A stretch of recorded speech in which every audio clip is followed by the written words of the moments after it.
Hello friends, welcome back to our channel. നമ്മളിന്ന് കാണാൻ പോകുന്നത് ലക്കി ഭാസ്കർ എന്ന മൂവിയാണ്. സ്വന്തം മകന് നല്ല ഡ്രസ്സോ ആഹാരമോ ഒന്നും തന്നെ വാങ്ങിച്ചു കൊടുക്കാൻ മാസാവസാനം കയ്യിൽ കാശില്ലാത്ത സാധാരണക്കാരനായ ഒരു ബാങ്ക് എംപ്ലോയി ബാങ്കിലൊരു തിരിമറി നടത്തി 100 കോടിയോളം സമ്പാദിച്ചാലോ? അപ്പൊ നമുക്ക് മൂവിയിലേക്ക് കടക്കാം. കഥയുടെ തുടക്കത്തിൽ തന്നെ കാണിക്കുന്നത് 1992 മാർച്ച് 29 രാവിലെ തന്നെ എഴുന്നേറ്റ് ജോഗിങ്ങിന് പോകുന്ന നമ്മുടെ ഹീറോ ആയ ഭാസ്കറിനെയാണ്.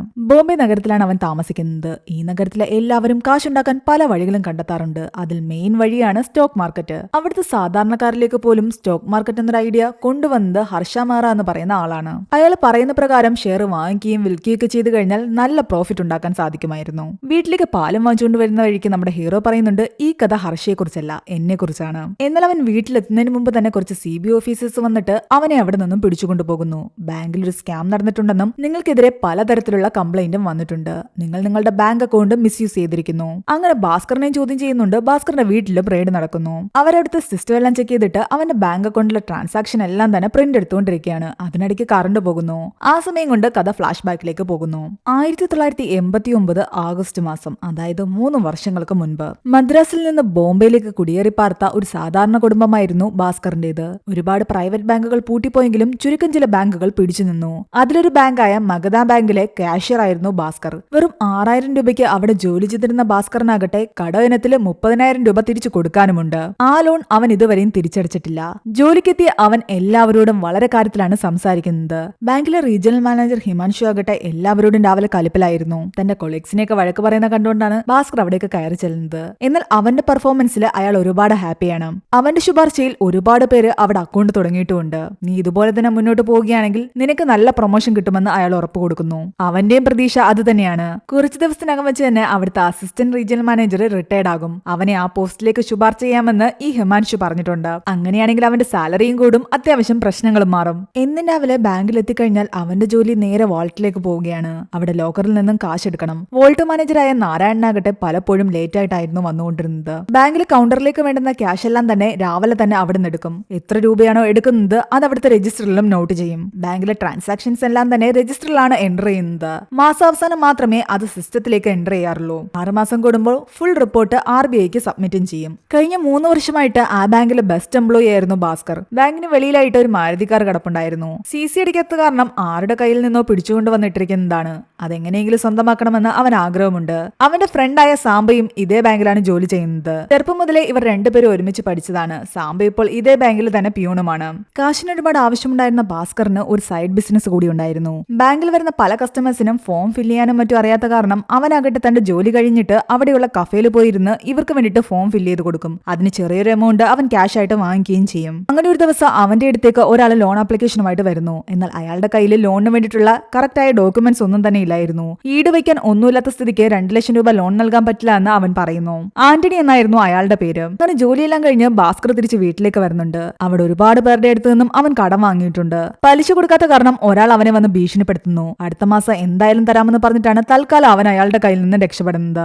ഭാസ്കറിന്റെ അച്ഛന്റെ ഏക സമ്പാദ്യം എന്ന് പറയുന്നത് ഈ വീടായിരുന്നു. ചെറുപ്പത്തിലെ അമ്മ മരിച്ചുപോയ അവനാകട്ടെ എഞ്ചിനീയറിംഗിന് പഠിക്കുന്ന ഒരു സഹോദരനും ഡിഗ്രിക്ക് പഠിക്കുന്ന ഒരു സഹോദരിയുമുണ്ട്. കൂടാതെ വീട്ടുകാർക്ക് ഒട്ടും ഇഷ്ടമല്ലാഞ്ഞിട്ട് പോലും അവന്റെ കൂടെ മാത്രമേ ജീവിക്കൂ എന്ന് പറഞ്ഞിട്ട് അവനെ വിവാഹം കഴിച്ച ഭാര്യയായ സുമതിയും 7 വയസ്സുള്ള അവരുടെ മകനും. ഭാസ്കറിന്റെ അച്ഛൻ പണ്ട് ബോംബെയിലെ പേര് കേട്ടൊരു ചാർട്ടേഡ് അക്കൗണ്ടന്റ് ആയിരുന്നു. എന്നാൽ കൂട്ടുകാരുടെ കൂടെ കൂടി ഒരു എക്സ്പോർട്ടിംഗ് ബിസിനസ് നടത്തി അവർ പറ്റിച്ചിട്ട് പോയ കാരണം അയാൾക്കിടയ്ക്ക് സ്ട്രോക്ക് വന്നു. അതിനുശേഷം ആരോട് സംസാരിച്ചിട്ടുമില്ല. കുറച്ചു നാളായിട്ട് സുമതിക്ക് സ്വന്തമായിട്ടൊരു ഫുഡ് കമ്പനി തുടങ്ങാൻ വേണ്ടിയിട്ട് ലോൺ എടുക്കണമെന്ന് ആഗ്രഹമുണ്ടായിരുന്നു. എന്നാൽ ഭാസ്കർ എടുത്ത ലോൺ തിരിച്ചടയ്ക്കാതെ പുതിയ ലോൺ ബാങ്കിൽ നിന്ന് കിട്ടില്ല. അന്ന് വൈകുന്നേരം അവരെല്ലാവരും തന്നെ സുമതിയുടെ സഹോദരന്റെ മകന്റെ ബർത്ത്ഡേ പാർട്ടിക്ക് വേണ്ടി പോവുകയാണ്. അവളുടെ അവസ്ഥയൊക്കെ കണ്ടിട്ട് അവളുടെ അമ്മ അവളോട് പറയുന്നുണ്ട്, നിന്നോട് അന്നേ പറഞ്ഞ ഇവനെ വിവാഹം കഴിക്കണ്ടെന്ന്. ഇപ്പോഴെങ്കിലും നിനക്ക് കുറച്ച് ബോധം ഉണ്ടെങ്കിൽ ഇവനെ വിട്ടിട്ട് വരുന്നതാ നല്ലത്. നിന്നെ വേറെ നല്ല ആരുടെയെങ്കിലും കൂടെ ഞങ്ങൾ വിവാഹം കഴിപ്പിച്ചയക്കാം. ഇത് കേട്ട് സുമതി അവരോട് ദേഷ്യപ്പെടുന്നു. അതിനിടയ്ക്ക് അവരുടെ മകൻ സുമതിയുടെ നാത്തൂനോട് തനിക്ക് കുറച്ചുകൂടെ വലിയ കേക്ക് വേണമെന്ന് പറയുമ്പോൾ അവരവനോട് പറയുന്നുണ്ട്, നിന്റെ സൈസിന് ഇതൊക്കെ മതിയെന്ന്. സ്വന്തം മകനെ പോലും ഇൻസൾട്ട് ചെയ്യുന്ന കണ്ടപ്പോൾ അവർക്ക് സഹിച്ചില്ല. ഈ വീട്ടിൽ തങ്ങൾക്കൊരു വിലയില്ലെന്ന് മനസ്സിലാക്കി അവളാകട്ടെ ഭാസ്കറിനെ മകനെ വിളിച്ചുകൊണ്ട് പുറത്തേക്ക് പോകുന്നു. ഫുഡ് കഴിക്കാതെ പോയ കാരണം മകന് വേണ്ടിയിട്ട് അവൻ ആഹാരം വാങ്ങി കൊടുക്കുന്നുണ്ട്. എന്നാൽ 3 പേർക്കുള്ള ആഹാരം വാങ്ങാനുള്ള കാശ് പോലും അപ്പോൾ ഭാസ്കറിന്റെ കയ്യിലുണ്ടായിരുന്നില്ല. തന്റെ വീട്ടുകാരുടെ പെരുമാറ്റം തനിക്ക് ഒട്ടും ഇഷ്ടപ്പെട്ടില്ലെന്നും നമുക്ക് പണമില്ലാത്തതുകൊണ്ട് ഇവരെല്ലാം നമ്മളോട് ഇങ്ങനെ പെരുമാറുന്നുവെന്നും സുമതി പറയുന്നു. പതിയെ നമുക്കും നല്ല രീതിയിൽ പണം സമ്പാദിക്കണം, ഇവരുടെയൊക്കെ മുന്നിൽ നന്നായിട്ട് ജീവിച്ചു കാണിക്കണമെന്നും സുമതി അവിടെ ഇരുന്ന് പറയുന്നുണ്ട്. പിറ്റേന്ന് കഫേലിരുന്ന ഭാസ്കറിന്റെ അടുത്തേക്ക് ആന്റണി വീണ്ടും വരുന്നുണ്ട്. നിങ്ങളുടെ ലോണിന്റെ കാര്യം നടക്കില്ല എന്ന് തന്നെയാണ് ഭാസ്കർ പറയുന്നത്. എന്നാൽ അയാൾ പറയുന്നുണ്ട് താൻ 2 ലക്ഷം രൂപയ്ക്ക് മലേഷ്യയിൽ നിന്നും നിന്നും കുറച്ച് സാധനങ്ങൾ ഇമ്പോർട്ട് ചെയ്തിട്ടുണ്ട്. കടൽ മാർഗമാണ് അത് വരുന്നത്. 50,000 രൂപ ഓൾറെഡി അഡ്വാൻസ് കൊടുത്തു. ബാക്കി തുക കൂടി കൊടുത്തെങ്കിൽ മാത്രമേ ആ സ്പെയർ പാർട്സ് സാധനങ്ങൾ എനിക്ക് കിട്ടൂ. അത് കിട്ടിയാൽ ഉടനെ തന്നെ താൻ ആ കാശ് തിരിച്ചു തരാമെന്നും അയാൾ പറയുന്നുണ്ട്. എന്നാൽ എത്രയും പെട്ടെന്ന് ബാക്കി തുക കൊടുത്തില്ലെങ്കിൽ അവരാ സാധനങ്ങൾ തിരിച്ചു തരത്തുമില്ല, അത് ലേലത്തിൽ വിൽക്കുകയും ചെയ്യും. തന്നെ ഏതെങ്കിലും രീതിയിൽ സഹായിക്കണമെന്ന് ആന്റണി പറയുന്നുണ്ട്. എന്നാൽ ഭാസ്കർ പറയുന്നുണ്ട് ഇത് ബാങ്കാണ്, ഇവിടെ കുറെ റൂൾസ് ഒക്കെ ഉണ്ട്, ഇതൊന്നും നടക്കില്ല എന്ന്. ഇത് കേട്ടുകൊണ്ട് വന്ന സാമ്പ പറയുന്നുണ്ട് നീ ഒരു കാര്യം ചെയ്യും, നിന്റെ അളിയന്റെ കയ്യിൽ നിന്ന് കുറച്ച് പലിശയ്ക്ക് കാശ് വാങ്ങിക്ക്, നമുക്ക് പലിശ കൂട്ടി ഇയാൾക്ക് കൊടുക്കാം, അപ്പൊ നമുക്കല്ലേ ലാഭം കിട്ടുന്നത്. അത് കേട്ടുകൊണ്ട് വന്ന ആന്റണി പറയുന്നുണ്ട് എനിക്ക് അങ്ങനെ കിട്ടിയാലും മതിയെന്ന്, അതിന്റെ ഒരു ഷെയർ ഞാൻ നിങ്ങൾക്കും തരാം. എന്നാൽ അളിയനോടൊന്നും ചോദിച്ചാൽ കാശ് കിട്ടില്ല എന്നുള്ള കാര്യം ഭാസ്കറിന് അറിയാമായിരുന്നു. പിറ്റേന്നാണ്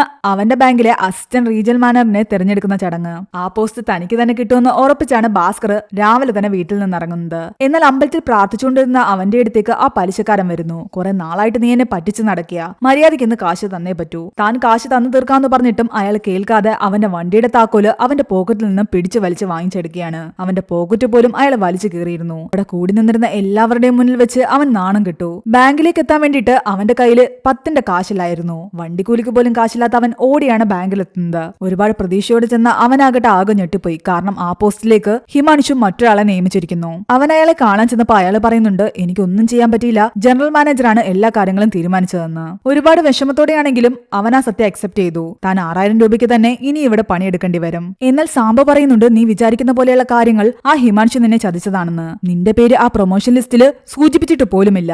മനഃപൂർവ്വമാണ് അയാളുടെ ജാതിക്കാരനായ സുധീറിന് തന്നെ അയാൾ ആ പോസ്റ്റ് കൊടുത്തത്. ഇതറിഞ്ഞതും ദേഷ്യം വന്ന ഭാസ്കർ ആകട്ടെ ഹിമാൻഷുവിന്റെ അടുത്ത് പോയി വഴക്കുണ്ടാക്കുന്നു. ഞാനൊരു മദ്രാസി ആയതുകൊണ്ടല്ലേ എനിക്ക് ആ പോസ്റ്റ് തരാഞ്ഞതെന്നും സാറിന്റെ കൂട്ടത്തിൽപ്പെട്ട ആളിന് മനഃപൂർവ്വ പോസ്റ്റ് വാങ്ങി കൊടുത്തതല്ലേ എന്നെല്ലാം തന്നെ അവൻ പറയുന്നുണ്ട്. ദേഷ്യം വന്ന അയാൾ പറയുന്നുണ്ട് എന്നോട് ഇങ്ങനെ ചൂടാവാൻ വേണ്ടിയിട്ട് നീ ആളായിട്ടില്ല ഇവിടെ. നിനക്ക് ശമ്പളം 500 രൂപ കൂട്ടിത്തന്നതും ഇവിടെ നിന്ന് ലോൺ വാങ്ങി തന്നതും എല്ലാം തന്നെ ഞാനാ. മാത്രമല്ല നീ കഫേലിരുന്ന് കാണിക്കുന്ന ആ പരിപാടി എനിക്ക് നന്നായിട്ട് അറിയാം. ആൾക്കാരുടെ കയ്യിൽ നിന്ന് കാശും വാങ്ങിയിട്ട് ഈ ഫോം ഫില്ല് ചെയ്ത് കൊടുക്കുന്ന പരിപാടിയെല്ലാം ഇല്ലീഗലാ. ജനറൽ മാനേജർ അറിഞ്ഞു കഴിഞ്ഞാൽ നിന്റെ ജോലി വരെ പോകും. ഇത് കേട്ടതോടെ ഭാസ്കർ അയാളുടെ കാല് പിടിച്ച് കരയുന്നു. പ്രതീക്ഷ പ്രൊമോഷൻ കിട്ടാത്തതിന്റെ പേരിൽ സങ്കടം കൊണ്ട് സാറിനോട് ചൂടായി പോയതാ, ഇതൊന്നും ജനറൽ മാനേജറിനെ അറിയിക്കരുതെന്ന് പറഞ്ഞിട്ട് അവൻ കാല് പിടിച്ചത് കാരണം അയാൾ തൽക്കാലം അവനോട് ക്ഷമിക്കുന്നു. ഇതെല്ലാം തന്നെ ബാങ്കിലെ മറ്റ് എംപ്ലോയീസും കണ്ടു. എല്ലാവരുടെയും മുന്നിൽ അവൻ നാണം കെട്ടെങ്കിലും വാഷ്റൂമിൽ പോയി നന്നായിട്ട് മുഖം കഴുകിയിട്ട് പഴയ പോലെ വന്ന് അവൻ എല്ലാവരോടും സംസാരിക്കുന്നു. അവനെല്ലാം അക്സെപ്റ്റ് ചെയ്ത് മുന്നോട്ട് പോകുന്ന കണ്ടിട്ട് അവർക്ക് തന്നെ അത്ഭുതമായിരുന്നു. അവൻ സ്വന്തമാക്കാൻ ആഗ്രഹിച്ച മാരുതി കാർ പോലും റീജിയണൽ മാനേജർ ഹിമാൻഷു സ്വന്തമാക്കിക്കൊണ്ട് പോകുന്നത് നിസ്സഹായനായി അവൻ നോക്കി നിൽക്കുകയാണ്.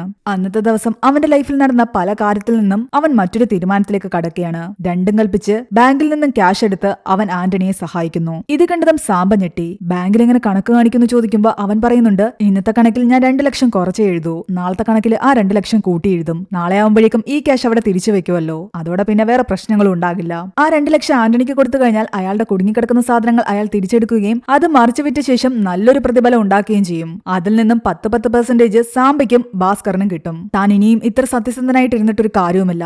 അനിയന്റെ അനിയത്തിയുടെ ഫീസ് അടയ്ക്കണം, അച്ഛനെ ഹോസ്പിറ്റലിൽ കൊണ്ടുപോകണം, അങ്ങനെ ഒരുപാട് കാര്യങ്ങൾക്ക് കാശ് ആവശ്യമുണ്ട്. ആന്റണി എന്താണ് ചെയ്യാൻ പോകുന്നതെന്ന് അവർക്ക് വിശദമായി പറഞ്ഞു കൊടുക്കുന്നു. സ്പെയർ പാർട്സ് എന്ന് പറഞ്ഞിട്ട് ആന്റണി മലേഷ്യയിൽ നിന്നും ഇറക്കുമതി ചെയ്യുന്നത് യഥാർത്ഥത്തിൽ TV ആയിരുന്നു. നാട്ടിൽ 35,000-40,000 രൂപയ്ക്കൊക്കെ വിൽക്കുന്ന ടിവികൾ മലേഷ്യയിൽ ബൾക്കായിട്ട് എടുക്കുകയാണെങ്കിൽ 8,000 രൂപയ്ക്ക് കിട്ടും. അപ്പൊ ബാക്കി അത്രയും തുക നമുക്ക് ഇവിടെ ലാഭമാണ്. 2 ലക്ഷം രൂപ നമ്മൾ ഇറക്കുകയാണെങ്കിൽ അതിന്റെ ഇരട്ടി നമുക്ക് സമ്പാദിക്കാൻ പറ്റും. സ്പെയർ പാർട്സ് എന്നുള്ള രീതിയിലാണ് താനത് ഇറക്കുമതി ചെയ്യുന്നത്. അപ്പോൾ പിന്നെ ടാക്സും ഉണ്ടാകില്ല. മറിച്ച് TV ആയിട്ട് തന്നെ ഇറക്കുമതി ചെയ്താൽ അതിന് ടാക്സ് അടയ്ക്കേണ്ടി വരും. ഇതിനെല്ലാം അയാളെ ഹെൽപ്പ് ചെയ്യുന്നത് കസ്റ്റംസിലുള്ള ജോർജ് എന്ന് പറയുന്ന ഒരാളുമായിരുന്നു. അവർക്ക് അത്യാവശ്യം കൈക്കൂലി കൊടുത്തു കഴിഞ്ഞാൽ ഈ കാര്യങ്ങളെല്ലാം സ്മൂത്ത് ആയിട്ട് നടക്കും. അങ്ങനെ അയാളെ കാശും കൊണ്ട് പോയ ശേഷം രാത്രിയിൽ തിരിച്ച് പ്രോഫിറ്റുമായിട്ട് വരാമെന്ന് പറഞ്ഞാണ് പോകുന്നത്. സാമ്പയും അയാളുടെ കൂടെ പോയിട്ടുണ്ടായിരുന്നു. വീട്ടിലെത്തി അവനാകട്ടെ സുമതിയോട് പറയുന്നുണ്ട് ആ പ്രൊമോഷൻ ശരിയായില്ല എന്ന്. എന്നാൽ രാത്രി മുഴുവൻ ഭാസ്കർ ടെൻഷൻ അടിച്ചിരിക്കുകയാണ്. സാമ്പയും കാണുന്നില്ല, ആന്റണിയും കാണുന്നില്ല. ഇനി അവർ രണ്ടുപേരും കൂടെ തന്നെ പറ്റിച്ചോ അതോ കസ്റ്റംസ് പിടിച്ചോ, ഇനി ആന്റണി സാമ്പയെ പറ്റിച്ചോ, അങ്ങനെ പല ചിന്തകളായിരുന്നു അവന്റെ മൈൻഡില്. പക്ഷെ അവനെ ഞെട്ടിച്ചുകൊണ്ട് ആന്റണി പ്രോഫിറ്റുമായിട്ട് അവിടെ വന്നു. സാമ്പയ്ക്കും ഭാസ്കറിനും കൊടുക്കാമെന്ന് പറഞ്ഞ 10% ഷെയറായ 25,000 രണ്ടു പേർക്കും കൊടുക്കുന്നു. ആ കാശ് കിട്ടിയതോടെ ഭാസ്കറിന്റെ അപ്പോഴുള്ള പ്രശ്നങ്ങളെല്ലാം തന്നെ മാറി. കടക്കാർക്കെല്ലാം അവൻ കാശ് തിരിച്ചു കൊടുത്തു. ബാക്കിയുണ്ടായിരുന്ന കാശ് സുമതിയുടെ കയ്യിലും വെച്ചു കൊടുക്കുന്നു. പിറ്റേന്ന് രാവിലെ ഭാസ്കർ ആകട്ടെ 2 ലക്ഷം ബാങ്കിൽ കൊണ്ട് തിരിച്ചു വെക്കുകയും ചെയ്തു. അതോടുകൂടി അക്കൗണ്ട്സിലും ഒരു പ്രശ്നവുമില്ല. പിന്നീട് അങ്ങോട്ട് ഇവർ ഈ സ്കാം സ്ഥിരമാക്കി മാറ്റി. ആന്റണിക്ക് പുറത്തുനിന്ന് ക്യാഷ് എടുക്കേണ്ട ആവശ്യം വന്നില്ല. സാമ്പയും ഭാസ്കറും ചേർന്നിട്ട് ഈ ക്യാഷ് കൊണ്ട് കൊടുക്കുകയും അയാളത് ബിസിനസ്സിലിട്ട ശേഷം പിറ്റേന്ന് തന്നെ തിരിച്ചവന് കൊടുക്കുകയും ചെയ്തു. അങ്ങനെ അതിൽ നിന്ന് കിട്ടുന്ന പ്രോഫിറ്റ് എല്ലാം തന്നെ അവൻ വീട്ടിലുള്ള ഒരു ഭരണിയിൽ ഇട്ട് വെക്കാൻ തുടങ്ങി. അവനിങ്ങനെ കാശ് വരുന്ന കണ്ടിട്ട് സുമതി ഒരു ദിവസം അവനോട് കാര്യം അന്വേഷിക്കുന്നു. എന്നാൽ അവൻ പറയുന്നുണ്ട് ഞാൻ ആന്റണി സാറിന്റെ കൂടെ ചേർന്നിട്ട് ഇമ്പോർട്ടിംഗ് എക്സ്പോർട്ടിംഗ് ബിസിനസ് തുടങ്ങിയെന്ന്. അതിൽ നിന്ന് കിട്ടുന്ന പ്രോഫിറ്റ് ആയതെല്ലാം തന്നെ. ബാങ്കിൽ നിന്ന് ലോൺ എടുത്തിട്ടാണോ നീ ഇതെല്ലാം ചെയ്യുന്നതെന്ന് ചോദിച്ചപ്പോൾ അവൻ ഒന്നും പറയുന്നില്ല. ബാങ്കിൽ നിന്ന് കിട്ടിയ കാശ് തന്നെയാണെന്നാ പറയുന്നത്. എന്നാൽ അതിന്റെ ഉള്ളിൽ സത്യവും ഉണ്ടായിരുന്നു. എന്നാൽ കള്ളങ്ങളെല്ലാം അവളിൽ നിന്ന് മറച്ചും വെച്ചിട്ടുണ്ടായിരുന്നു. കുറെ നാളായിട്ട് നിനക്ക് വാങ്ങണമെന്ന് ആഗ്രഹിച്ച നെക്ലസ് വാങ്ങിത്തരാമെന്ന് അവളോട് പറയുമ്പോൾ അവള് പറയുന്നുണ്ട് അതൊന്നും വേണ്ട, മകന്റെ ബർത്ത്ഡേ വരുന്നുണ്ട്, എല്ലാവരും വിളിച്ച് നല്ലൊരു പാർട്ടി കൊടുക്കാമെന്ന്. അങ്ങനെ അവന്റെ മകന്റെ ലൈഫിലെ തന്നെ ഏറ്റവും നല്ല ബർത്ത്ഡേ പാർട്ടി ആയിരുന്നു അത്. ശരിക്കും അവന്റെ കൂട്ടുകാരും ബന്ധുക്കാരും എല്ലാം തന്നെ അത്ഭുതപ്പെട്ടു പോയി. അവൻ ഇത്രയും വലിയ പണക്കാരനാകുമെന്ന് ആരും തന്നെ വിചാരിച്ചിട്ടുണ്ടായിരുന്നില്ല. ആ പാർട്ടിയിൽ ആന്റണിയും വന്നിട്ടുണ്ടായിരുന്നു. അയാൾ പറയുന്നു താൻ തന്നെ മകന്റെ കൂടെ US പോവുകയാണെന്ന്. എന്നാൽ അവിടെ പോയി മകന്റെ കാശിന് ജീവിക്കാനൊന്നും എനിക്ക് താല്പര്യമില്ല. പോകുന്നതിന് മുമ്പ് അവസാനമായിട്ട് ഒരു ഡീല് കൂടി നടത്താനുണ്ട്. 10 ലക്ഷം രൂപയ്ക്ക് 3 ലക്ഷറി കാറുകൾ വരുന്നുണ്ട്. അതുകൂടി നമ്മൾ ഉദ്ദേശിക്കുന്ന പോലെ വിറ്റ് കഴിഞ്ഞാൽ നല്ലൊരു തുക നമുക്ക് കിട്ടും. എന്നാൽ 10 ലക്ഷം രൂപയൊന്നും ബാങ്കിൽ നിന്ന് എടുത്തു തരുന്നത് അത്ര എളുപ്പമല്ല എന്നാണ് ഭാസ്കർ പറയുന്നത്. സാമ്പ് പറയുന്നുണ്ട് നീ വിചാരിച്ചാൽ നടക്കുമെന്ന്. എന്നാൽ അത്രയും റിസ്ക് ഉള്ള പണി ഏറ്റെടുക്കാൻ എനിക്ക് വയ്യാന്ന് പറഞ്ഞിട്ട് ഭാസ്കർ അതിൽ നിന്ന് ഒഴിഞ്ഞു മാറുന്നു. പാർട്ടിയെല്ലാം കഴിഞ്ഞ് രാത്രി വീട്ടിൽ വന്നിരിക്കാൻ നേരത്ത് അവന്റെ മകനാകട്ടെ ഇരുന്ന് കരയുകയായിരുന്നു. കാര്യം അന്വേഷിക്കുമ്പോൾ അവൻ പറയുന്നുണ്ട് ഇത്രയും കാലം ഞാൻ എന്റെ ഫ്രണ്ട്സിന്റെ വീട്ടിലെ അവരുടെ ബർത്ത്ഡേ പാർട്ടിക്ക് പോകുമ്പോഴെല്ലാം അവരെന്നെ കളിയാക്കുമായിരുന്നു. നീ എപ്പോഴും ഓസിന് വന്ന് കേക്ക് തിന്നുന്നതല്ലാതെ ഞങ്ങളെ ആരെയും നിന്റെ വീട്ടിലേക്ക് ക്ഷണിക്കാറില്ല എന്ന്. മാത്രമല്ല ഞാൻ എല്ലാ നല്ല ലൊക്കേഷനിലും ഒരേ ടീഷർട്ട് തന്നെ ഇടുന്നതിനും അവരെന്നെ കളിയാക്കുമായിരുന്നു. എന്നാൽ ഇന്ന് എന്നെ ഈ ഡ്രസ്സിൽ കണ്ടപ്പോൾ അവരെല്ലാവരും ഞെട്ടിപ്പോയി. അവരെല്ലാം വിളിച്ച് ഇത്രയും നല്ല പാർട്ടി കൊടുത്തതോടുകൂടി എനിക്ക് ഒരുപാട് സന്തോഷമായി. എന്നെ ഇനി ആരും കളിയാക്കില്ല. തന്റെ മകൻ ഇത്രയും കാലം അനുഭവിച്ചുകൊണ്ടിരുന്ന വേദന എന്തായിരുന്നു എന്ന് ഭാസ്കറിന് മനസ്സിലായി കഴിയുമ്പോൾ ആ കാലം അവനിനി ഒരിക്കലും തിരിച്ചു വരാൻ പാടില്ല എന്ന് അവന് തോന്നുന്നു. അതുകൊണ്ട് തന്നെ ഇനിയും കാശുണ്ടാക്കാൻ ഇറങ്ങിത്തിരിക്കുകയാണ് ഭാസ്കർ. വേണ്ടാന്ന് പറഞ്ഞിരുന്ന ആ ഡീൽ ഏറ്റെടുക്കാനും ഭാസ്കർ തയ്യാറായി. അന്ന് ശനിയാഴ്ചയായിരുന്നു. അവൻ പതിവ് പോലെ ബാങ്കിലേക്ക് പോയി. അന്ന് ഉച്ചവരെ ബാങ്കുള്ളൂ. ഉച്ചയ്ക്ക് കണക്ക് ക്ലോസ് ചെയ്യുന്നതിന് മുമ്പ് 10 ലക്ഷം രൂപ എങ്ങനെയെങ്കിലും എടുത്തിരിക്കണം. നാരായണ സാർ പതിവ് പോലെ നേരത്തെ പോകാനാണ് സാധ്യത.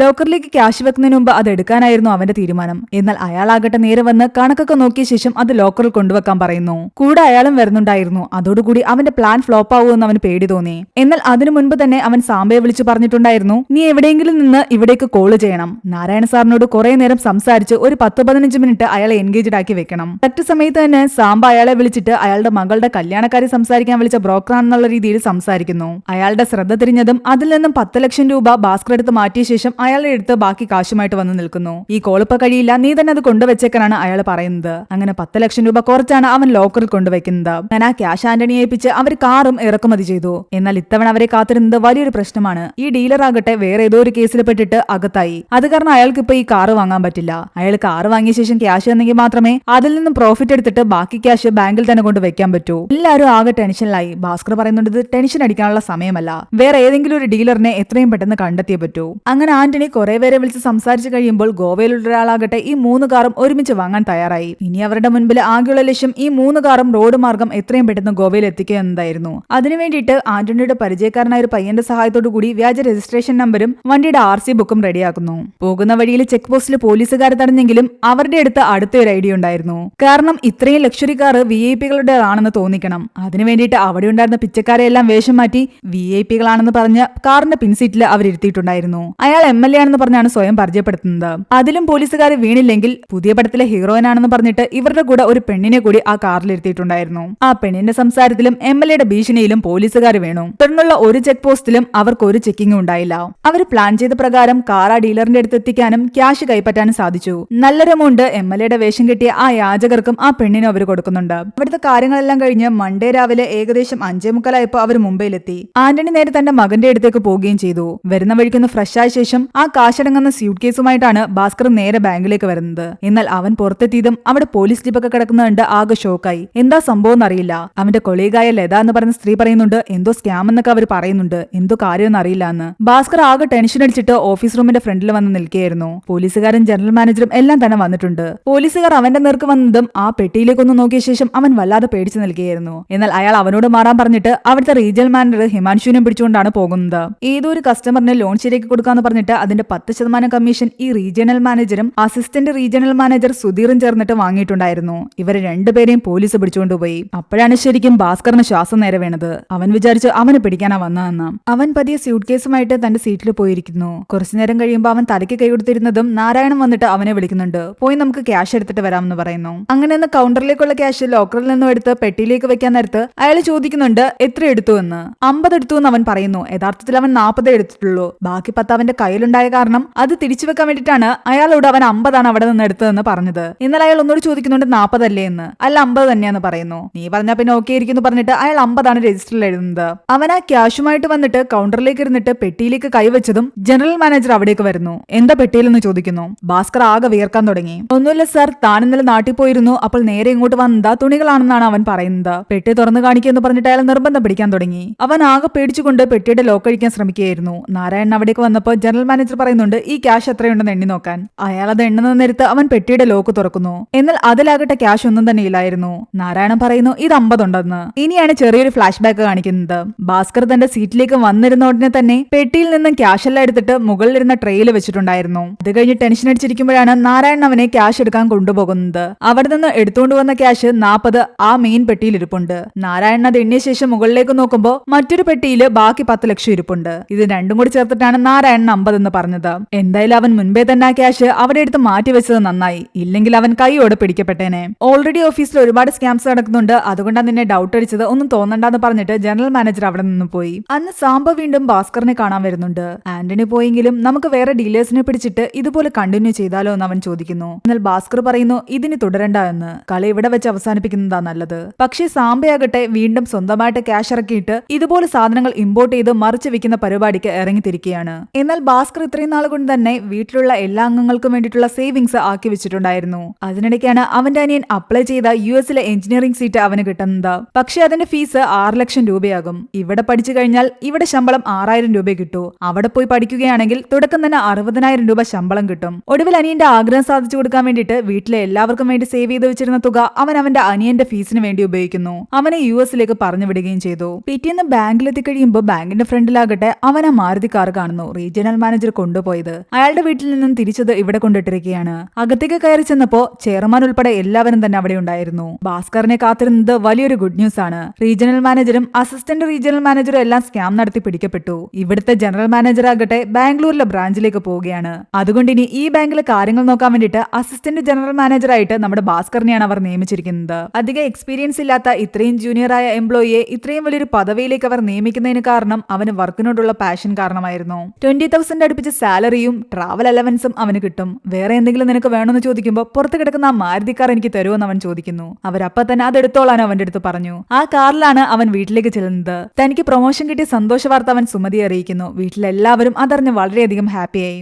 സീൻ അവിടെ കട്ടായി കഥ വീണ്ടും പ്രസന്റിലേക്ക് വരികയാണ്. ഭാസ്കറിനെ CBI ക്വസ്റ്റ്യൻ ചെയ്തുകൊണ്ടിരിക്കുകയാണല്ലോ. പോയ കറണ്ട് തിരിച്ചു വരികയും അവന്റെ ബാങ്കിന്റെ സ്റ്റേറ്റ്മെന്റ്സ് എല്ലാം തന്നെ അവർ പ്രിന്റ് എടുക്കുകയും ചെയ്തു. ശരിക്കും ഇതിലെ ഫിഗേഴ്സ് കണ്ട് അവർ ഞെട്ടിത്തരിച്ച് നിൽക്കുകയാണ്. ഏകദേശം 100 കോടിയുണ്ട് അവന്റെ ബാങ്ക് ബാലൻസ്. ഇത്രയും ക്യാഷ് നീ ഇങ്ങനെ സമ്പാദിച്ചു എന്ന് ചോദിക്കുമ്പോൾ കഥ വീണ്ടും ബാക്കിലേക്ക് കാണിക്കുകയാണ്. ആ ബാങ്കിലെ മെയിൻ കാര്യങ്ങളെല്ലാം തന്നെ ഭാസ്കറിനെ ഏൽപ്പിച്ച ശേഷം ചെയർമാൻ പറയുന്നുണ്ട് ഹർഷ എന്ന് പറയുന്ന നമ്മുടെ ക്ലയന്റിനെ നല്ലപോലെ ടേക്ക് കെയർ ചെയ്യണമെന്ന്. അയാൾ കാരണമാണ് നമ്മുടെ ഈ ബാങ്ക് നല്ലപോലെ നിലനിന്ന് പോകുന്നത്. അതുകൊണ്ട് അയാളുടെ കാര്യത്തിൽ ഒരു വീഴ്ചയും വരാൻ പാടില്ല.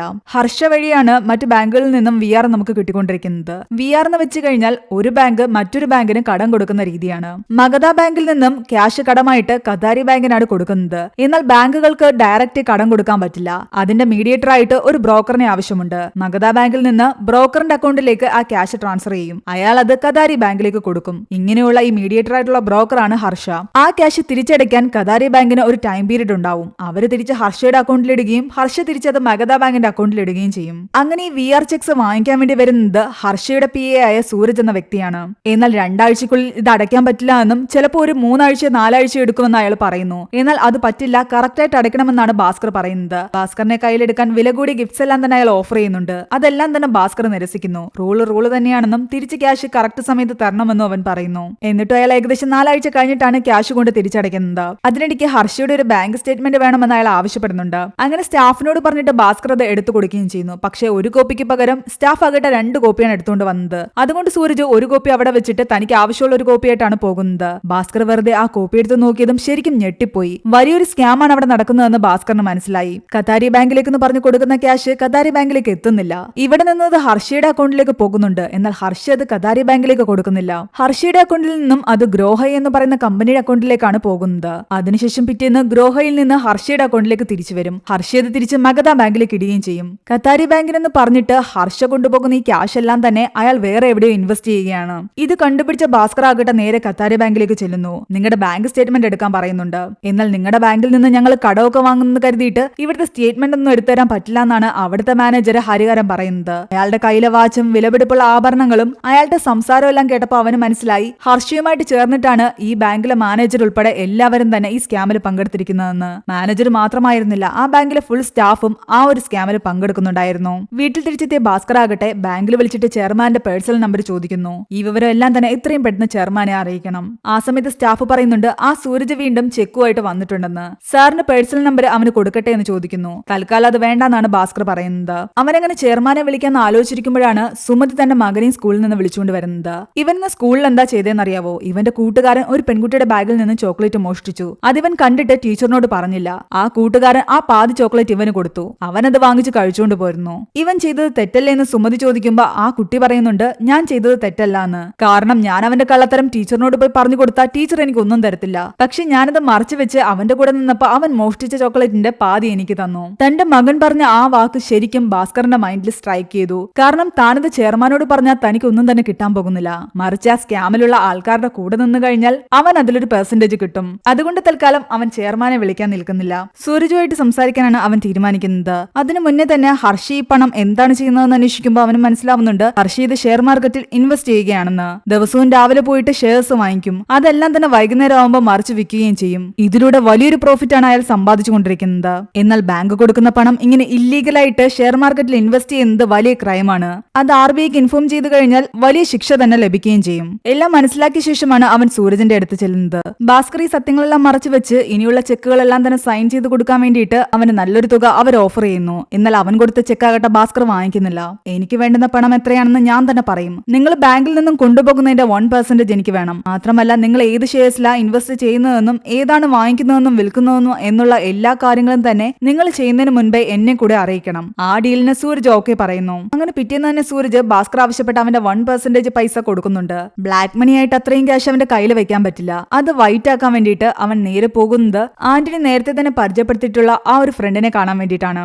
അവൻ പറയുന്നുണ്ട് ഇത് ഹവാല വഴിയും വേറെ പല രീതിയിലും നമുക്ക് വൈറ്റ് ആക്കാൻ പറ്റുമെന്ന്. ആദ്യത്തെ വഴി എന്ന് പറയുന്നത് ലോട്ടറി ടിക്കറ്റ് എടുക്കുകയായിരുന്നു. അവർക്കറിയാവുന്ന ഒരാളുണ്ട്. പൈസ കൊടുത്തു കഴിഞ്ഞാൽ അടിക്കാൻ പോകുന്ന ലോട്ടറി ടിക്കറ്റ് ഇവർക്ക് തന്നെ കൊടുക്കും. പക്ഷെ 2% കമ്മീഷൻ അയാൾക്ക് കൊടുത്താൽ മതി. അങ്ങനെ അടുത്ത ആഴ്ച അടിക്കാൻ പോകുന്ന ടിക്കറ്റ് അവർ അയാളുടെ കയ്യിൽ നിന്ന് വാങ്ങുന്നു. അങ്ങനെ അടുത്ത ആഴ്ച വീട്ടിലിരുന്ന് പത്രം നോക്കിയായിരുന്ന ഭാസ്കർ ആകട്ടെ പെട്ടെന്ന് വിളിച്ചു പോയിക്കൊണ്ട് പറയുന്നുണ്ട് തനിക്ക് ലോട്ടറി അടിച്ചു എന്ന്. കയ്യിലുള്ള അതേ നമ്പർ തന്നെയായിരുന്നു ആ പത്രത്തിലുണ്ടായിരുന്നത്. വീട്ടുകാരെല്ലാം ഇത് കണ്ട് തുള്ളിച്ചാടാൻ തുടങ്ങി. അങ്ങനെ സൂരജ് കൊടുത്ത ആ ക്യാഷ് മുഴുവൻ അവൻ വൈറ്റ് മണിയാക്കി ലോട്ടറി ടിക്കറ്റിലൂടെ മാറ്റി. പിന്നീട് അവന്റെ ലക്ഷ്യം ഷെയർ മാർക്കറ്റിൽ ഇൻവെസ്റ്റ് ചെയ്യുക എന്നതായിരുന്നു. ഹർഷ വാങ്ങിക്കാൻ പോകുന്ന ഷെയർസ് എല്ലാം തന്നെ സൂരജ് ആദ്യമേ വിളിച്ച് ഭാസ്കറിനോടും പറയും. എവിടെ ഇൻവെസ്റ്റ് ചെയ്യണമെന്നും ഏതാണ് വിൽക്കേണ്ടതെന്നും ഏതാണ് വാങ്ങേണ്ടതെന്നും. ഒരു ഏജന്റിന്റെ സഹായത്തോടു കൂടി ഒരു അക്കൗണ്ട് തുടങ്ങി ഭാസ്കറും അത് വിൽക്കാനും വാങ്ങാനും തുടങ്ങി. അതിലൂടെ അവന് കിട്ടിക്കൊണ്ടിരുന്ന പ്രോഫിറ്റ് എന്ന് പറഞ്ഞു കഴിഞ്ഞാൽ ലക്ഷങ്ങളായിരുന്നു. അങ്ങനെ കിട്ടിയ ചെക്സ് എല്ലാം തന്നെ ബാങ്കിൽ തന്റെ സ്റ്റാഫിന്റെ കയ്യിൽ കൊണ്ടുകൊടുത്ത് തന്റെ അക്കൗണ്ടിലേക്ക് ഇടാൻ അവൻ പറയുന്നു. ഇത് കണ്ട് അവര് പോലും ഞെട്ടിപ്പോയി. എല്ലാം ഷെയർ മാർക്കറ്റിൽ ഇൻവെസ്റ്റ് ചെയ്തുണ്ടാക്കുന്നതാണെന്നാണ് അവൻ പറയുന്നത്. സീക്രട്ട് ആയിട്ട് തന്നെ വെക്കണം.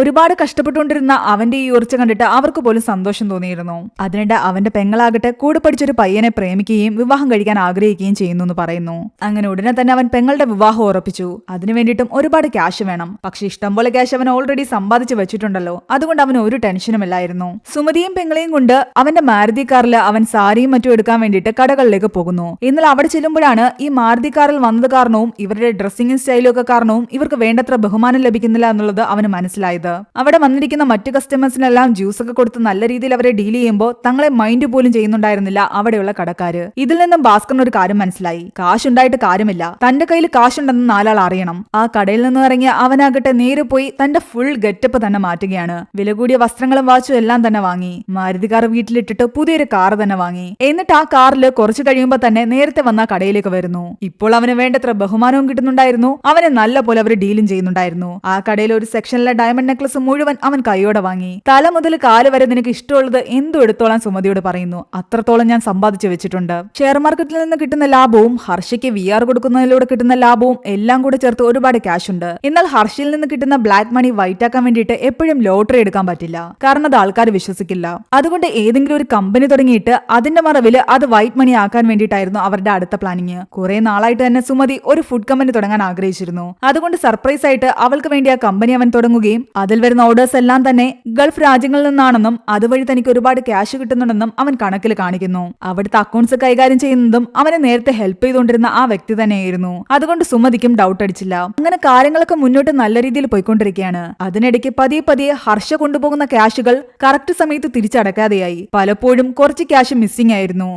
കുറേശ്ശെയായിട്ടേ അടയ്ക്കുന്നുണ്ടായിരുന്നുള്ളൂ. അങ്ങനെ ഡ്യൂ എമൗണ്ട് കൂടിക്കൊണ്ടേയിരുന്നു. ആദ്യമൊക്കെ അതിന്റെ പേരിൽ ഭാസ്കർ സൂരജിനോട് ചൂടായെങ്കിലും പിന്നീട് അത് പോട്ടെ, തിരിച്ചു പിന്നെ അടയ്ക്കുമല്ലോ എന്നുള്ള രീതിയായിരുന്നു. ക്യാഷ് വന്നതോടുകൂടി ഭാസ്കറിന് അഹങ്കാരവും വന്നു തുടങ്ങി. അവന്റെ കാർ കാർ അവിടെ ഇടാൻ സ്ഥലമില്ലാത്ത കാരണം അവനാകട്ടെ അവിടെ ഉണ്ടായിരുന്ന എല്ലാ വീടുകൾക്കും കുറെ ക്യാഷ് കൊടുത്ത ശേഷം ഇത് വൺ വേ ആക്കി മാറ്റുന്നു. ഞാൻ കാർ കൊണ്ട് വരുന്ന സമയത്ത് ഇവിടെ വേറൊരു വണ്ടി എതിരെ വരാൻ പാടില്ല, ഒരു തടസ്സവും എന്റെ വണ്ടിക്ക് ഉണ്ടാവാൻ പാടില്ല. ക്യാഷ് കിട്ടിയതോടുകൂടി അവിടെ ഉണ്ടായിരുന്ന ആൾക്കാരും അതിന് സമ്മതിച്ചു. എന്നാൽ അവന്റെ സ്വഭാവത്തിലുള്ള ഈ മാറ്റം സുമതി ശ്രദ്ധിച്ചു തുടങ്ങി. റെസ്റ്റോറന്റിൽ നിന്ന് ഫുഡ് കഴിക്കുന്ന സമയത്ത് മകൻ പറയുന്നുണ്ട് എനിക്ക് ബടാപ്പാവ് മതിയെന്ന്. എന്നാൽ നിനക്ക് ഇപ്പോഴും റോഡ് സൈഡിൽ നിന്ന് കഴിച്ചാൽ മാത്രമേ ഇറങ്ങൂന്ന് ചോദിച്ചിട്ട് അവൻ വഴക്ക് പറയുന്നു. വന്ന വഴിയെല്ലാം തന്നെ അവൻ മറന്നുവെന്ന് സുമതിക്ക് മനസ്സിലാകാൻ തുടങ്ങി. വീട്ടിലേക്ക് തിരിച്ചു വരുന്ന വഴിക്ക് ആ പലിശക്കാരന്റെ വണ്ടിയിൽ അറിയാതെ തട്ടുകയും ദേഷ്യം വന്നിട്ട് അയാളാകട്ടെ അവന്റെ വണ്ടിക്ക് കല്ലെടുത്തെറിയുകയും ചെയ്യുന്നു. ഇത് കണ്ട് ദേഷ്യം വന്ന ഭാസ്കർ അയാളുടെ വണ്ടി മുഴുവൻ തല്ലിപ്പൊട്ടിക്കുന്നു. കാരണം താൻ ഓൾറെഡി തന്നെ ക്യാഷ് കൊടുത്തിട്ടാണ് ഇത്രയും സ്ഥലവും വാങ്ങിച്ചിരിക്കുന്നത്. ഇത് വൺ വേ ആക്കി ഞാൻ മാറ്റിയതുമാണ്, നീ പിന്നെ എന്തിനാ വണ്ടിയും കൊണ്ട് വന്നെന്ന് ചോദിച്ചിട്ടായിരുന്നു ഭാസ്കർ വഴക്കുണ്ടാക്കിയത്.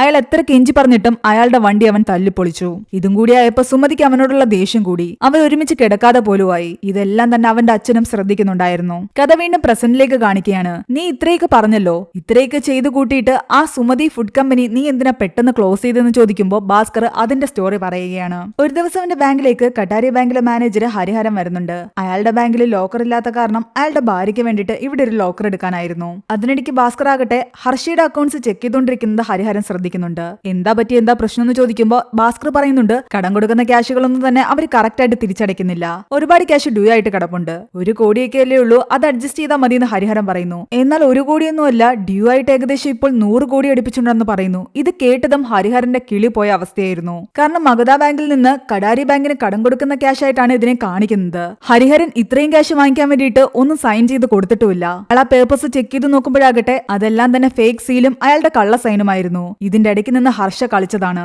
ഇത്രയും പെട്ടെന്ന് അവരെ കൊണ്ട് ആ ക്യാഷ് തിരിച്ചടപ്പിച്ചില്ലെങ്കിൽ ഈ സ്കാമിൽ നമ്മൾ ഉൾപ്പെടെ എല്ലാവരും പെടും, നമ്മൾ 2 പേരും ജയിലിൽ പോകുന്ന അവസ്ഥയാവും. ഭാസ്കറിന് ഇത് കേട്ടപ്പോ തല കറങ്ങുന്ന പോലെ തോന്നി. ഇത് ബാങ്ക് മുഖേന കൊടുക്കുന്നതല്ലേ, നമ്മൾക്കറിയില്ലല്ലോ ഇത് കള്ള സൈനാണോ അതോ കള്ള സീലാണോ എന്ന്. അത് പറഞ്ഞ് നമുക്ക് രക്ഷപ്പെട്ടൂടെ എന്ന് ചോദിക്കുമ്പോൾ അയാൾ പറയുന്നുണ്ട് അതൊന്നും നടക്കില്ല എന്ന്. കാരണം ഈ സ്കാം പുറത്തു വന്നു കഴിഞ്ഞാൽ അത് ഇന്ത്യ എക്കോണമി തന്നെ ബാധിക്കും. എന്ത് ചെയ്യാൻ പറ്റുമെന്ന് ചോദിക്കുമ്പോൾ അയാൾ പറയുന്നുണ്ട് ഇനി അടുത്തതായിട്ട് അവർ കൊണ്ടുവരുന്ന അപേക്ഷകളൊന്നും തന്നെ സൈൻ ചെയ്യാൻ പാടില്ല, ക്യാഷ് ഇവിടെ നിന്ന് കടം കൊടുക്കാനും പാടില്ല, ആദ്യം എടുത്ത ക്യാഷ് മുഴുവൻ തിരിച്ചടച്ചിട്ട് വേണം ഇനി കൊടുക്കാൻ. ഒരുപാട് ടെൻഷനോട് കൂടിയാണ് ഹരിഹരൻ അവിടെ നിന്ന് പുറത്തേക്ക് ഇറങ്ങി പോകുന്നത്. ആ ഒരു പോക്കില് അയാൾക്ക് ഹാർട്ട് അറ്റാക്ക് വന്ന് അയാൾ മരിക്കുകയും ചെയ്തു. അയാളുടെ മരണം കൂടി ആയപ്പോഴേക്കും ഭാസ്കറിന് ഇതിലെ റിസ്ക് മനസ്സിലായി. ഇനി താൻ ഈ കളി തുടർന്നു കഴിഞ്ഞാൽ പിടിക്കപ്പെടുമെന്ന് അവൻ ഉറപ്പായിരുന്നു. ബാക്കി എല്ലാവരും കൈമലർത്തും, അവൻ ജയിലിലുമാകും. അതുകൊണ്ട് തന്നെ പിന്നീട് സൂരജ് വന്നപ്പോ അവൻ കർശനമായിട്ട് നോ തന്നെ പറയുകയാണ്. നിങ്ങൾ തിരിച്ചടയ്ക്കാനുള്ള ഡ്യൂ എല്ലാം തന്നെ പൂർത്തിയാക്കിയ ശേഷം മാത്രമേ ഇനി പുതിയ പേപ്പർ ഞാൻ ഒപ്പിടുകയുള്ളൂ. ഭാസ്കറിന്റെ ഈ മനംമാറ്റം സൂരജിനെയും ദേഷ്യം പിടിപ്പിക്കാൻ തുടങ്ങി. ആകെ ടെൻഷനിലിരുന്ന ഭാസ്കറിന് ഇടയ്ക്കൊരു കോള് വരുന്നുണ്ട്.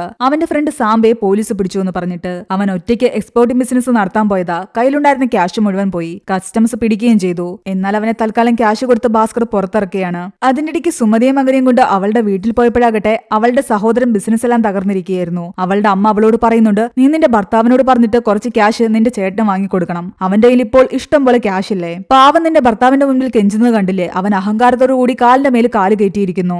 അവന്റെ അനിയത്തിക്കും അനിയനും എല്ലാം വാരിക്കോരി കൊടുക്കുന്നില്ലേ. നിന്റെ ഫുഡ് കമ്പനി വഴിയും അവൻ ഒരുപാട് ക്യാഷ് കിട്ടുന്നില്ലേ. ആ ഫുഡ് കമ്പനിയുടെ ഐഡിയ പോലും എന്റേതായിരുന്നു, അതുകൊണ്ട് കുറച്ച് ക്യാഷ് ഞങ്ങൾക്കും തന്നേ പറ്റൂ. ഇതെല്ലാം കേട്ടതും സുമതിക്ക് ദേഷ്യം വരുന്നു. ഞങ്ങൾ കഷ്ടപ്പാടിൽ കിടന്ന സമയത്ത് നിങ്ങൾ ആരും ഞങ്ങളെ സഹായിച്ചിട്ടില്ല. ഇവനൊരു കഷണം കേക്ക് കൂടുതൽ ചോദിച്ചതിന് കണക്ക് പറഞ്ഞ വ്യക്തിയായി നിൽക്കുന്നത്. ഇപ്പൊ ഞങ്ങളുടെ കയ്യിൽ ക്യാഷ് വന്നു കഴിഞ്ഞപ്പോ നിങ്ങൾക്ക് ക്യാഷ് വേണമല്ലേ. ആ കമ്പനിയുടെ പേരും പറഞ്ഞിട്ടല്ലേ അമ്മ ഈ പ്രശ്നങ്ങൾ ഉണ്ടാക്കുന്നത്. ഞാനെല്ലാം കാണിച്ചു തരാമെന്ന് പറഞ്ഞിട്ട് സുമതി തന്റെ മകനെയും ഭാസ്കറിനെയും വിളിച്ചുകൊണ്ട് അവിടെ നിന്നും പോകുന്നു. എന്നിട്ട് അവളുടെ ആ കമ്പനി മുഴുവൻ അടിച്ചു നശിപ്പിക്കുകയാണ്. അമ്മയോടുള്ള ദേഷ്യത്തിനല്ല ഞാനിത് ചെയ്യുന്നത്. എവിടെ പോയാലും നിങ്ങളുടെ പണം, നിങ്ങളുടെ സമ്പാദ്യം, അതിനെപ്പറ്റിയാ ഞാൻ കേൾക്കുന്നത്. ഇതെല്ലാം മതിയാക്കുന്നതാ നല്ലത്. എനിക്കെന്റെ പഴയ ഭാസ്കറിനെ തിരിച്ചു വേണം. അവൾക്കും ശരിക്കും ഈ ഒരു ജീവിതം മടുത്തു തുടങ്ങിയിരുന്നു. വീടിനുള്ളിലേക്ക് കയറിയ അവനെ ആകട്ടെ അവന്റെ അച്ഛൻ വിളിക്കുന്നു. ഇത്രയും കാലം സംസാരിക്കാതിരുന്ന അയാള് ഇന്ന് ആദ്യമായിട്ട് സംസാരിച്ചിരിക്കുന്നു. അയാൾ അവനെ വിളിച്ചിരുത്തിയിട്ട് സുമതി ഫുഡ് കമ്പനിയിലെ സകല റെക്കോർഡ്സും എടുത്ത് കാണിക്കുന്നു. നീ എന്ത് സ്കാമ നടത്തുന്നതെന്ന് എനിക്ക് നന്നായിട്ട് മനസ്സിലായി. ഒരു ചാർട്ടേഡ് അക്കൗണ്ടന്റ് ആയ എന്റെ അടുത്ത് നിനക്ക് കള്ളം പറയാൻ സാധിക്കില്ല. നിന്റെ കയ്യിൽ പെട്ടെന്നുണ്ടാകുന്ന പണം പെട്ടെന്ന് തന്നെ തിരികെ പോകാനും സാധ്യതയുണ്ട്. എനിക്ക് സംഭവിച്ചത് നിനക്ക് സംഭവിക്കാൻ പാടില്ല. ഈ കാര്യങ്ങളെല്ലാം കൂടിയായപ്പോ പിന്നീട് ഭാസ്കർ തെറ്റായിട്ട് വഴിയിൽ പോകണ്ടെന്ന് ചിന്തിക്കുന്നു. സൂരജ് പലതവണ അവന്റെ അടുത്ത് പേപ്പർ സൈൻ ചെയ്യാൻ വന്നെങ്കിലും പിന്നീട് ഭാസ്കർ കടം കൊടുത്തില്ല. ചെയർമാന്റെ അടുത്ത് നിന്നും GMന്റെ അടുത്തു നിന്നും എല്ലാം അവന് പ്രഷർ ഉണ്ടായിരുന്നു. എന്നിട്ട് പോലും അവൻ ആ പേപ്പർ സൈൻ ചെയ്യാൻ കൂട്ടാക്കിയില്ല. തന്റെ കയ്യിൽ പണം വന്നതോടുകൂടി അവൻ ഒരുപാട് ആൾക്കാരോട് മോശമായിട്ട് പെരുമാറിയിട്ടുണ്ടായിരുന്നു. അവരെ എല്ലാം കണ്ട് ക്ഷമ ചോദിക്കുകയും അവർക്കെല്ലാം തന്നെ കൊണ്ട് പറ്റുന്ന സഹായവും അവൻ ചെയ്തു കൊടുക്കുന്നു. സുമതിയുടെ ആംഗ്ലിക്ക് ബിസിനസ് ചെയ്യാനുള്ള ക്യാഷ് കൊടുക്കുന്നു. അതിൽ തന്നെ അവൻ തന്റെ കൂട്ടുകാരനായ സാംബയും ചേർക്കുന്നുണ്ട്. ഈ ബിസിനസ്സിൽ ഒരു പ്രോഫിറ്റ് അവനും കൊടുക്കണം. ബാങ്കിലെ സെക്യൂരിറ്റിയുടെ മകന്റെ പഠനത്തിന് ആവശ്യമായ ക്യാഷും വോൾട്ട് മാനേജറായ നാരായണന് തന്റെ കാറും എല്ലാം തന്നെ അവൻ കൊടുക്കുന്നു. പോരാത്തതിന് പലിശക്കാരന്റെ അടിച്ചുപൊടിച്ച സ്കൂട്ടറിന് പകരം പുതിയൊരു സ്കൂട്ടർ വാട്ടർ പോലും വാങ്ങിച്ചു കൊടുത്തു. അവനിങ്ങനെ നല്ല കാര്യങ്ങളെല്ലാം ചെയ്യാൻ തുടങ്ങിയതോടുകൂടി സുമതിയുടെ പിണക്കമെല്ലാം മാറി അവന്റെ കൂടെ വന്ന് കിടക്കാനും തുടങ്ങി അവള്. അങ്ങനെ കുറച്ചു ദിവസം കഴിയുമ്പോൾ GM ഭാസ്കറിനെ വിളിച്ചിട്ട് പറയുന്നുണ്ട്, കത്താരി ബാങ്കിന് നീ പുതുതായിട്ട് പേപ്പറുകളൊന്നും തന്നെ സൈൻ ചെയ്ത് കൊടുക്കാത്തത് എന്താന്ന്. ആ ബാങ്കുമായിട്ട് നമുക്ക് വർഷങ്ങളുടെ ഒരു ഡീലുണ്ട്. അവർക്ക് ഡ്യൂ ഉള്ള ക്യാഷ് എല്ലാം തന്നെ അവർ തിരിച്ചടയ്ക്കാൻ കുറച്ച് സമയമെടുക്കും എന്ന് കരുതി പുതുതായിട്ട് കടം കൊടുക്കാതിരിക്കണ്ട. എന്നാൽ ഭാസ്കർ പറയുന്നുണ്ട്, സാറെന്നല്ല ആര് പറഞ്ഞാൽ പോലും ഞാൻ ആ പേപ്പർ സൈൻ ചെയ്യില്ല എന്ന്. എന്നെ ധിക്കരിക്കുകയാണെങ്കിൽ അധിക കാലം നീ ഇവിടെ ഇരിക്കില്ല എന്ന് പറഞ്ഞതും ഭാസ്കർ അപ്പൊ തന്നെ അവന്റെ റെസിഗ്നേഷൻ എടുത്ത് അയാളുടെ മുൻപിലിടുന്നു. ഞാൻ ഓൾറെഡി തന്നെ റിസൈൻ ചെയ്യാൻ തീരുമാനിച്ചതാണ്. എന്നിട്ട് വലിയൊരു സീൻ ഉണ്ടാക്കിയാണ് അവൻ അവിടെ നിന്ന് റിസൈൻ ചെയ്യുന്നത്. ഈ ബാങ്കിനെ ഞാൻ അമ്മയെ പോലെ കണ്ടത്. എനിക്ക് അന്നം തന്ന ബാങ്കിനോട് ചതി ചെയ്യാൻ എനിക്ക് പറ്റില്ല. ഈ സ്കാമിന് ഞാൻ കൂട്ടുനിൽക്കില്ല എന്ന് പറഞ്ഞിട്ടാണ് അവൻ അവിടെ നിന്ന് ഇറങ്ങി പോകുന്നത്. അതോടുകൂടി ബാക്കിയുള്ള സ്റ്റാഫിനും മനസ്സിലായി അവിടെ എന്തോ വലിയൊരു സ്കാം നടക്കുന്നുണ്ടെന്ന്. അവനങ്ങനെ ബാങ്കിൽ നിന്ന് റിസൈൻ എല്ലാം ചെയ്ത ശേഷം കുറച്ചു ദിവസം കഴിഞ്ഞിട്ടാണ് അവനെ ഈ CBI ഓഫീസേഴ്സ് വന്നിട്ട് കൂട്ടിക്കൊണ്ടു പോകുന്നത്. ഈ കഥ മുഴുവൻ പ്രസന്റിലാണ് കാണിക്കുന്നത്. ശരിക്കും പറഞ്ഞാൽ ആ CBI ഉദ്യോഗസ്ഥൻ പോലും ഭാസ്കറിനെ ഭീഷണിപ്പെടുത്താൻ തുടങ്ങി. നിന്റെയും നിന്റെ വൈഫിന്റെയും അക്കൗണ്ട്സിലെ ഫുൾ ട്രാൻസാക്ഷൻ ഡീറ്റെയിൽസ് വെച്ചിട്ട് നിന്നെ കൊടുക്കാൻ ഞങ്ങൾക്ക് ഈസി ആയിട്ട് പറ്റും. നീ ഷെയർ മാർക്കറ്റ് വഴി ഉണ്ടാക്കിയ ക്യാഷ് ആണെങ്കിൽ പോലും IT ഡിപ്പാർട്ട്മെന്റിനും EDക്കും ഈ അക്കൗണ്ട് ഡീറ്റെയിൽസ് കൈമാറി കഴിഞ്ഞാൽ നിന്റെ അക്കൗണ്ട് എല്ലാം തന്നെ ഫ്രീസ് ആകും. അങ്ങനെ ആകണ്ടെന്നുണ്ടെങ്കിൽ ആ 100 കോടി നീ ഹർഷയുടെ അക്കൗണ്ടിലേക്ക് തിരിച്ചിട്ടാ മതി. ഇത് കേട്ടതോടെ ഭാസ്കറിന് മനസ്സിലായി ഇയാളും ഹർഷയുടെ കൂടെ ചേർന്നിട്ടുള്ള കളിയാണെന്ന്. അതായത് ഈ മഗധ ബാങ്കിന് ഹർഷ ഡ്യൂ ആയിട്ട് കൊടുക്കാനുള്ള 100 കോടി ഭാസ്കറിന്റെ അക്കൗണ്ടിൽ നിന്ന് തന്നെ കൈക്കലാക്കി ഇവിടെ അടയ്ക്കാനായിരുന്നു അവരുടെ പ്ലാൻ. ഈ പ്ലാനില CBI ഉദ്യോഗസ്ഥൻ മാത്രമല്ല, ഹർഷയുടെ കൂടെ ഈ ബാങ്കിന്റെ ചെയർമാനും GMും എല്ലാം തന്നെയുണ്ട്. ഇതെല്ലാം കണ്ടതോടുകൂടി ഭാസ്കർ ആകെ ഞെട്ടി. അവര് പറയുന്ന പോലെ ചെയ്തില്ലെങ്കിൽ അവരെല്ലാവരും കൈയൊഴിഞ്ഞിട്ട് എല്ലാം അവന്റെ തലയിൽ വെക്കുമെന്ന് അവന് മനസ്സിലായി. അവര് അവന്റെ പേരില് പുതിയൊരു ചെക്ക് ബുക്ക് തന്നെ എടുക്കുകയാണ്. ആ ചെക്ക് ലീഫിലെല്ലാം തന്നെ അവൻ എമൗണ്ട് എഴുതി സൈൻ ചെയ്യണം. അങ്ങനെയാണെങ്കിൽ അവന്റെ ബാങ്കിൽ 100 കോടിയും ഹർഷയുടെ അക്കൗണ്ടിലേക്ക് പോകും. അത് ഈ ബാങ്കിൽ തിരിച്ചടയ്ക്കുന്നതോടുകൂടി എല്ലാ പ്രശ്നങ്ങളും സോൾവ് ആകുകയും ചെയ്യും. ഒന്നുകിൽ അവരുടെ കൂടെ ഈ സ്കാമില് അവൻ തുടർന്നു കൊണ്ടുപോകണം, അല്ലെങ്കിൽ ഈ 100 കോടി അവൻ തിരിച്ചു കൊടുത്തെങ്കിലേ പറ്റൂ. എന്തായാലും ഇനി കള്ളക്കളി കളിക്കാൻ താനില്ലാന്ന് പറഞ്ഞിട്ട് അവൻ ആ 100 കോടി ഒന്നും ചിന്തിക്കാതെ തന്നെ ചെക്ക് ലീഫില് എഴുതി കൊടുക്കുന്നു. എന്നിട്ട് അവിടെ നിന്ന് സമാധാനത്തോടെ ഇറങ്ങിപ്പോയി. ഇത് കണ്ടതും GM ചോദിക്കുന്നുണ്ട്, ഇവൻ എങ്ങനെ ഇത്ര ഈസി ആയിട്ട് ഈ 100 കോടി കളഞ്ഞിട്ട് പോകുന്നതെന്ന്. ചെയർമാൻ പറയുന്നു, അവനത് കളഞ്ഞിട്ട് പോകാൻ പറ്റും. അവനൊരു കോമൺ മാനാ. അവന് പൈസയേക്കാൾ വലുത് അവന്റെ ഫാമിലിയാണ്. ഒന്നും അല്ലാതെടുത്തു നിന്ന് അവൻ ഇതൊക്കെ തുടങ്ങിയത്. അവിടേക്ക് തിരിച്ചു പോകാൻ അവന് വലിയ മടിയും ഉണ്ടാകില്ല. പക്ഷെ നമ്മൾ അങ്ങനെയല്ല. നമുക്ക് സമാധാനമായിട്ട് ഉറങ്ങാൻ പറ്റില്ല. അവൻ ഈ ക്യാഷ് തന്നിട്ട് പോയി സമാധാനമായിട്ട് കിടന്നുറങ്ങാം. അത് കഴിഞ്ഞ് 2 ദിവസം കഴിഞ്ഞ് അവരാ ചെക്കാകട്ടെ ബാങ്കിൽ മാറാൻ കൊടുക്കുന്നു. എന്നാൽ അപ്പോഴാണ് ആ വലിയ സത്യം അവർ മനസ്സിലാക്കുന്നത്. കാരണം ഈ ചെക്ക് ഒപ്പിട്ടിട്ട് 2 ദിവസം ആയിട്ടേ ഉള്ളൂ. 10 ദിവസം മുമ്പേ തന്നെ ഭാസ്കർ ഈ ബാങ്കിലെ അക്കൗണ്ട് ഡീആക്ടിവേറ്റ് ചെയ്തിരുന്നു. അവനവന്റെ മുഴുവൻ തുകയും 10 ദിവസം മുൻപേ പിൻവലിച്ചുകൊണ്ടുപോയി. ഇത് കണ്ടതും ചെയർമാനും GMും ഞെട്ടി. പക്ഷെ അവന്റെ അക്കൗണ്ടിൽ നോക്കുമ്പോൾ ഇപ്പോഴും ആ 100 കോടി കാണിക്കുന്നുണ്ടല്ലോ. എന്നാൽ സിസ്റ്റത്തിൽ അത് അപ്ഡേറ്റ് ചെയ്തിട്ടില്ലെന്നും മാസം അവസാനമാണ് സിസ്റ്റത്തിൽ അപ്ഡേറ്റ് ചെയ്യുന്നതെന്നും രജിസ്റ്ററിൽ മാത്രമേ അത് വിഡ്രോ ചെയ്ത കാര്യം എഴുതിയിട്ടുള്ളെന്നും ആ സ്റ്റാഫ് പറയുന്നു. ഇതോടെ ഭാസ്കർ തങ്ങളെ പറ്റിച്ചു എന്നുള്ള കാര്യം അവർക്ക് മനസ്സിലായി. അവനിപ്പോ എവിടെയെന്നല്ലേ? അവനിപ്പോ പോയിക്കൊണ്ടിരിക്കുന്നത് ഫ്ലൈറ്റിലാണ്, അതായത് US-ലേക്ക്. അവൻ അവിടെ പുതിയൊരു വീട് വാങ്ങിയിട്ടുണ്ടായിരുന്നു. ഇനി ചെറിയൊരു ഫ്ലാഷ് ബാക്ക് സ്റ്റോറിയാണ് കാണിക്കുന്നത്. ഫസ്റ്റ് ഹർഷയുടെ അക്കൗണ്ട് ഹിസ്റ്ററി നോക്കിയപ്പോ തന്നെ അവന് മനസ്സിലായിട്ടുണ്ടായിരുന്നു ആ ഒരു സ്കാമില് അവന്റെ GMും ചെയർമാനും എല്ലാം പെട്ടിട്ടുണ്ടെന്ന്. അവരെല്ലാ കാര്യങ്ങളും തന്റെ തലയിൽ കെട്ടിവെച്ചിട്ട് രക്ഷപ്പെടുമെന്ന് അവൻ ഉറപ്പായിരുന്നു. അതുകൊണ്ട് തന്നെ നമുക്ക് ഈ സിറ്റി വിട്ടു പോകാമെന്ന് അവൻ അവന്റെ അച്ഛനോട് പറയുന്നു. എന്നാൽ ചാർട്ടേഡ് അക്കൗണ്ടന്റ് കൂടിയായിരുന്ന അവന്റെ അച്ഛൻ പറയുന്നുണ്ട്, സിറ്റി വിട്ടു പോയിട്ട് കാര്യമില്ല, രാജ്യം തന്നെ വിട്ടുപോകണം. എന്നാൽ ഇത്രയും ക്യാഷുമായിട്ട് രാജ്യം വിട്ടു പോകാൻ പറ്റില്ല. എല്ലാവർക്കും വിസയും കിട്ടണം. അതിനെപ്പറ്റി കൂടുതൽ അന്വേഷിക്കുമ്പോഴാണ് US-ൽ എവിടെയെങ്കിലും ഇവരൊരു വലിയ തുക ഇൻവെസ്റ്റ് ചെയ്യുകയാണെങ്കിൽ അതിലൂടെ അവരുടെ ഫാമിലിക്ക് മുഴുവൻ ഇമ്മീഡിയറ്റ് വിസ ലഭിക്കുകയും ചെയ്യും. അങ്ങനെ അവർക്ക് അവിടേക്ക് മൈഗ്രേറ്റ് ചെയ്യാനും പറ്റും. 5 വർഷം അവിടെ താമസിച്ച് കഴിയുമ്പോൾ അവിടുത്തെ പൗരത്വവും കിട്ടും. അങ്ങനെ US-ൽ എന്തെങ്കിലും ഇൻവെസ്റ്റ് ചെയ്യണമെങ്കിൽ ഇൻകം ടാക്സിന്റെ റിപ്പോർട്ട് വേണം. അതിനു വേണ്ടിയിട്ട് അവന്റെ അച്ഛന്റെ പഴയ കൂട്ടുകാരെ എല്ലാം തന്നെ അവർ കോണ്ടാക്ട് ചെയ്യുന്നു. മാത്രമല്ല ഓൾറെഡി പോകുന്നതിന് മുമ്പ് തന്നെ ഭാസ്കർ ആകട്ടെ RBIയിൽ പോയിട്ട് അവിടുത്തെ ഉദ്യോഗസ്ഥയെ കണ്ട് ഈ ബാങ്കിൽ നടക്കുന്ന സ്കാമിനെ പറ്റി ഒരു റിപ്പോർട്ടും കൊടുക്കുന്നുണ്ട്. ഭാസ്കർ ഫാമിലി ഉൾപ്പെടെ US-ലേക്ക് പോയി. അവന്റെ കാറാകട്ടെ അവൻ സാമ്പയ്ക്കും കൊടുത്തിട്ടാണ് പോകുന്നത്. ഭാസ്കറിനെ തെരഞ്ഞ് അവന്റെ വീട്ടിലെത്തിയ CBI ഉദ്യോഗസ്ഥർക്ക് അവന്റെ പൊടി പോലും കിട്ടിയില്ല. ബാങ്കിൽ നടന്ന കാര്യങ്ങൾ RBI അറിഞ്ഞതോടുകൂടി അവരുടെ ഇൻസ്പെക്ഷൻ ബാങ്കിൽ വരികയും GMനെയും ചെയർമാനെയും ഈ CBI ഉദ്യോഗസ്ഥനെ എല്ലാം തന്നെ കൈയോടെ പൊക്കുകയും ചെയ്തു. ഇതിന്റെ പിന്നിൽ ഹർഷയുണ്ടെന്ന് മനസ്സിലായതോടുകൂടി അയാളെ അറസ്റ്റ് ചെയ്യുന്നു. അങ്ങനെ തനിക്കിട്ട് പണി തരാൻ ശ്രമിച്ചവർക്കെല്ലാം 8ന്റെ പണിയും കൊടുത്തിട്ട് അവന്റെ ഒരു ക്യാഷ് പോലും കളയാതെ മുഴുവൻ ക്യാഷുമായിട്ട് അവൻ US-ൽ സെറ്റിലായി. ആ ക്യാഷ് അവിടെ ഇൻവെസ്റ്റ് ചെയ്യാൻ വേണ്ടിയിട്ട് അവിടെ വിൽക്കാനിട്ടിരുന്ന ഒരു ഹോട്ടലാണ് ആന്റണിയുടെ സഹായത്തോടു കൂടി അവൻ വാങ്ങിയതും. അവിടെ താമസം തുടങ്ങിയ ശേഷം അവനാകട്ടെ 2 ക്രെഡിറ്റ് കാർഡ് എടുക്കുന്നുണ്ട്. ഒന്ന് സുമതിക്ക് കൊടുത്തുകൊണ്ട് പറയുന്നുണ്ട്, ഇതിന് ലിമിറ്റ് ഇല്ല, നീ എത്ര വേണമെങ്കിലും ഉപയോഗിച്ചുകൊള്ളാൻ. അവൻ എന്തൊക്കെയോ കാട്ടിക്കൂട്ടിയിട്ടാണ് ഇവിടെ വന്നതെന്ന് അവൾക്കറിയാം. പക്ഷെ അവൾ അതിനെപ്പറ്റി ഇത്തവണ ഒന്നും തന്നെ ചോദിക്കുന്നില്ല. നമ്മൾ ജീവിക്കാൻ വേണ്ടിയിട്ട് എന്തൊക്കെ കാണിച്ചു, ഏതൊക്കെ വഴിയിലൂടെ പോയി എന്നുള്ളതല്ല കാര്യം, എവിടെ നിർത്തി എന്നുള്ളതാണ് കാര്യം. നിർത്തുന്ന സമയത്ത് നമ്മൾ ആരാണോ ആ രീതിയിലാണ് നമ്മളെ എല്ലാവരും അറിയപ്പെടുന്നത്. അത്രയും പറഞ്ഞുകൊണ്ട് ഈ മൂവി ഇവിടെ അവസാനിക്കുകയാണ്. ഈ മൂവിയുടെ സ്റ്റോറി എങ്ങനെയുണ്ടായിരുന്നു നിങ്ങൾ താഴെ കമന്റ് ചെയ്യുക. എക്സ്പ്ലനേഷൻ ഇഷ്ടപ്പെട്ടെങ്കിൽ വീഡിയോ ലൈക്ക് ചെയ്യാനും ചാനൽ സബ്സ്ക്രൈബ് ചെയ്യാനും മറക്കണ്ട.